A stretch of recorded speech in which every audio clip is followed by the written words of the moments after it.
Hey there. There's an old saying, I guess for women, goes something like this. You've got to kiss a lot of frogs before you find your prince.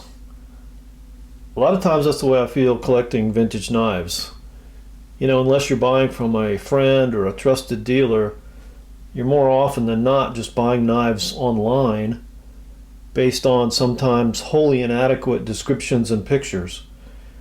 And often you get a knife that's just not what you hoped it would be.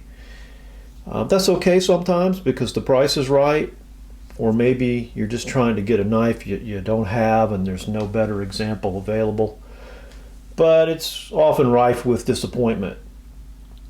So sometimes when you get a knife and it comes and it's every bit as good as it was depicted, or even better, you feel like you found your prince.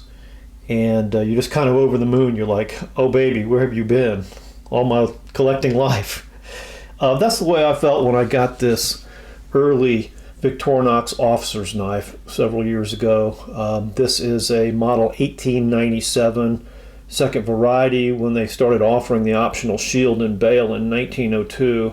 This knife is well over 100 years old, and it just looks like it's been sitting in somebody's drawer all those years. I don't think it was ever even really used or sharpened. Of course, being carbon steel, you know, it does have some patina, some tarnish.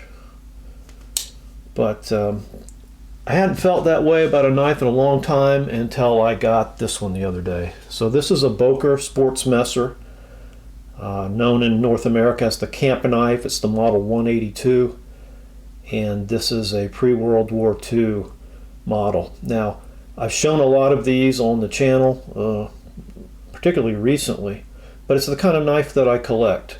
I collect Swiss Army knives, Scout knives, utility style camp knives. So you're going to see this a lot on my channel. But if you ever wanted to know what a Boker 182 sports messer pre-World War II looked like new, this is about as close to it as you're going to get. Now, I have cleaned this knife, but I just hand cleaned it. And as an aside, the products I use Neverdull, which is a wadding with a solvent in it. Let me see if I can get this lid off here on camera. So it's a wadding with solvent in it, and it works really well on cleaning up knives, particularly down in tight places where you want to pick up dirt and pull it out. Only other product I used was case paste on this. This is just a metal polish. Case paste is about $5 a tube. It's really probably the most affordable metal polish out there. I prefer Flitz, but it costs about twice as much. This is great, especially on nickel, silver, and brass to take away tarnish, but it also works just to shine up everything else, stainless steel, carbon steel.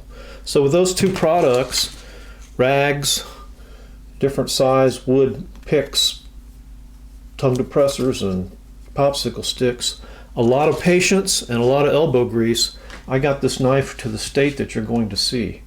Now, admittedly, the knife was really good. It virtually looks, well, it's barely used. There's just some light scratches on the blades. The bone scales are perfectly intact. It was just tarnished. It had a lot of dirt, fuzz, old oil, tarnish on the brass and nickel silver. And I was able to clean it up, and you'll see that there's still some of the original sheen on the carbon steel tools. They were not heavily corroded at all. So I'll talk about the age of this knife and the origins of this model in a few minutes, but for now, just suffice it to say that it's from the 1930s or 40s. It's pre-World War II, before Boker's factory was destroyed in Zolligen in the war. And in my opinion, it was just the pinnacle of Boker's production of this model 182. I don't think they ever got any higher quality than this. And some of the reasons I say that are, first of all, just the scales. Pre-World War II, they either came in stag style bone or true stag horn. These are the stag style bone. They're very thick, They're absolutely gorgeous. The jigging pattern's amazing. It's got these lines running through it to emulate staghorn, I suppose. But they're absolutely hefty, really well done, gorgeous. You'll also notice the big oversized shield. That's the pre-World War II style shield. It's very simple. It doesn't say anything in it. It's just has the Boker tree image for their tree brand. This one, however, has a blackened background. I do have another pre-World War II Boker camp knife, and as you can see, the style shield is a little different. Here you have a little smaller tree, I believe, and a thicker border, and no blackening in the background. So they did use different styles of shields pre-World War II on this knife, and you may also notice that this looks awfully familiar, because starting in 2020, Boker introduced this new shield, and they've carried that forward in 2021. But you can see what they've done is they've reached back in time and taken a lot of the styling and design cues from their old vintage shield here. That's a Boker gentleman's club knife, and it's one of their newer models. But there are just some other things about this knife: the thickness of the tools, the fact that it has a tapered brass spacer, and they just really have not made them, I think, quite this well since before World War II. Let's take a look through the knife, and again, bear in mind it is a carbon steel. Let's take a look at the screwdriver cap lifter first. Here you can see that a lot of the original luster is left on these tools. They're very uncorroded for carbon steel tools that are this old. I have just shined them up, as I said, with a little case paste. But other than that, no polishing wheel or anything like that. Now, the pre-World War II camp knives had a little different size screwdriver cap lifter than they did when they came back after World War II. Here's another one. This one is from probably the 50s. Here you can see the difference in the shields, by the way. This is a much smaller shield. It'll often say Zolligan under the tree. This one does not for some reason. These are glued in. These are pinned in. And the biggest difference, as you can see, of course, are the scales. These are plastic, some type of plastic Delrin perhaps, something like that, made to emulate these old jigged bone scales, but they're just not nearly as beautiful, and they're not nearly as thick either, as you can see here. And this knife just has a heftier feel because of it. Back to the screwdriver cap lifter. Here you can see that they got a little bigger, wider, with a bigger cap opening mouth after the war. But the versions before World War II, back to this knife, had a smaller, more delicate screwdriver cap lifter. Now this knife does have the tree brand symbol on the front, very faintly. Screwdriver cap lifter rather, and just as this knife does, and this one does not. Some of these older knives had more markings on the blades than the more modern ones. There's good spring tension and snap on this knife. All the tools are completely full. Nothing has been broken or shortened. Nothing's been tipped. Here's the older style can opener we're all familiar with. Just a little corrosion there on the cutting edge. Let's go to the small blade. You know, so often these blades are broken. I've had to reprofile several because they were broken or the tip was bent or something. It's nice to get one like this that's completely full, has the original swedge. And that's a difference between the older ones and the most modern ones they produce today. Their blades are like continuously tapered and flat. There's no swedging to them at all. So the small blade has a tang stamp. If I can get it to focus, we'll read it. Heinrich abbreviated, Boker with a umlaut over the O, and Co.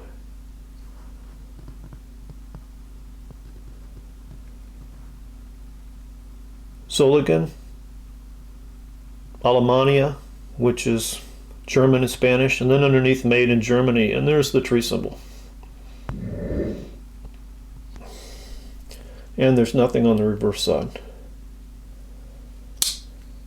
The main blade is completely full, very wide. That was one of the differences of this model. When they came out with the 182, the frame was a little different in that it had this indentation here and narrower here at the pivot end, and the blades were much more spear point and wide. Now you can see the original luster on that blade, just some fine scratches. Probably the original edge. It's not real sharp. A knife like this, if it's never been sharpened before, I'll probably not sharpen it even though it's dull, because I won't be cutting anything with it and I don't want to take the material away. If a vintage knife has already been sharpened, poorly sharpened, or is chipped or badly worn or something like that, I might sharpen it to clean that up and figure that's going to be the last time it's ever going to be sharpened, and it's going to have a really proper edge on it if I do it. But in this case I didn't need to do it. Here's the tank stamp on the main blade. Heinrich Boker and Co. again with the umlaut over the O. Here we see Baumwerk, Tree Works, Zolligan, third line Germany, Alemania. And I just want to point out the decorative touch on the steel bale that they used on these knives. I guess the proper term is clevis because it's at the front of the knife. And that's a good design because with the bale or clevis at the front, you can never close your blade. If you're in the back here and we're in the up position, you know, it's quite easy to drop your blade on it and with that snap put a ding in the edge. So that's impossible to do when the bale or the clevis is at the front. So those are the top tools. Here I want to show you something really special. Here's your awl with the original bluing in it. So you can just, almost like they just painted it on there, you can just see it. And that's to prevent corrosion on that cut side. It's nice and sharp at the tip. So these tips were rounded, but now that I'm getting one in virtually new condition, I understand that they were actually quite sharp here at the tip. Just rounded over so you wouldn't break a little tip, but they're still very sharp to gouge a hole and a very sharp edge. You can see I've cleaned the brass. I know a lot of people like to leave the original patina on brass, and I'm fine with that too. These will dull over time. But what I don't like to see is, you know, spots of rust, black, green. You know, I figure that's corrosion. I want to get it off of there. So first time around, I'll give it a really good cleaning. It looks like new. I want you to notice how nice those springs are. You know, that's where you often see a lot of corrosion, and you can't get it off because it's carbon steel. But look at those guys. It's almost too good to believe. Here's the corkscrew.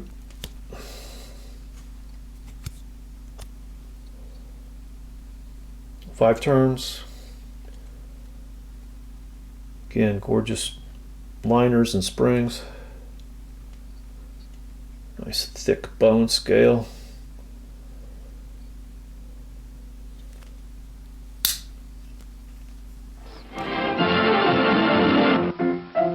Let's all go to the lobby. Let's all go to the lobby. Let's all go to the lobby to get ourselves a treat. Delicious things to eat. The popcorn can't be beat. The sparkling drinks are just dandy. The chocolate bars and the candy. So let's all go to the lobby to get ourselves a treat. Let's all go to the lobby to get ourselves a treat.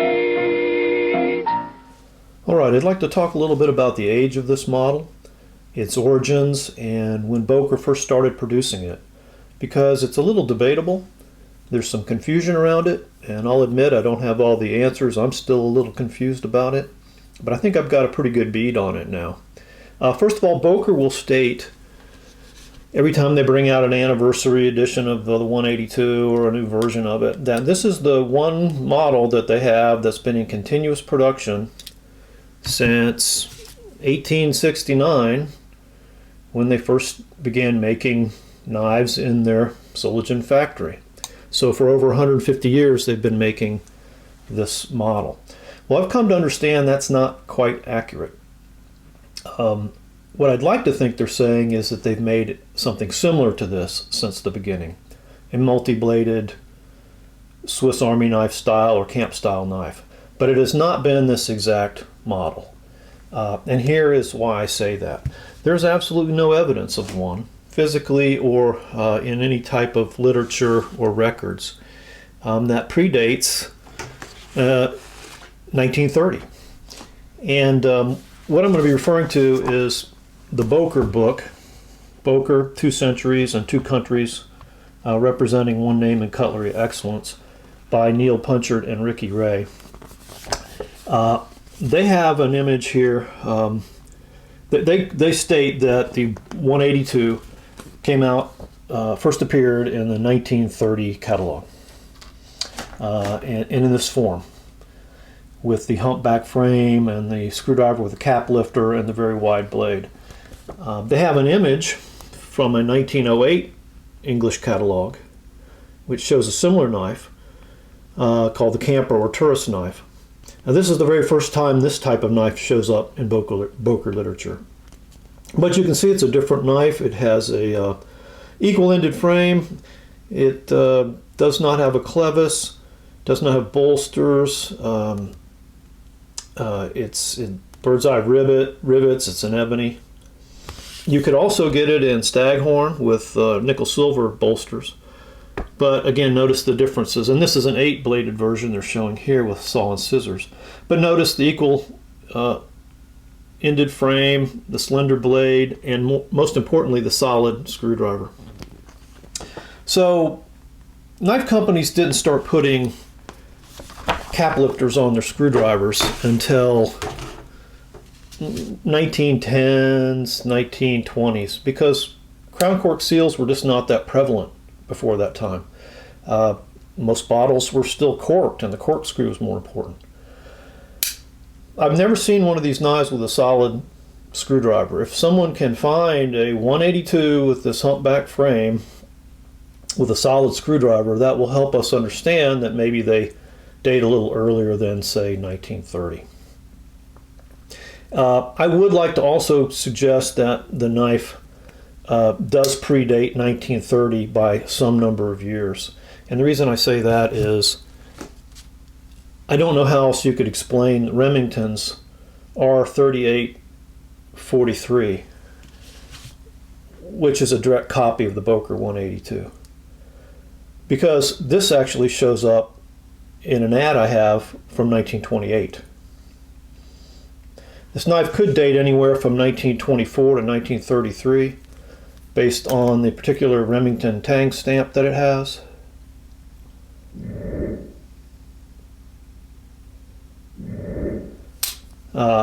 Also the fact that it has a 2-piece can opener. But I'm certain 1928 because I have an ad to prove it. So my point is, Remington really, this doesn't make sense that this was introduced in 1930 and Remington was already tooled up and making it and advertising it in 1928.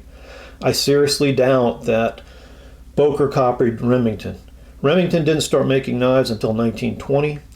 When they did, they hired a lot of talent, cutlers from Zolligen, Germany, and Sheffield, England. They came over and helped them produce pocket knives.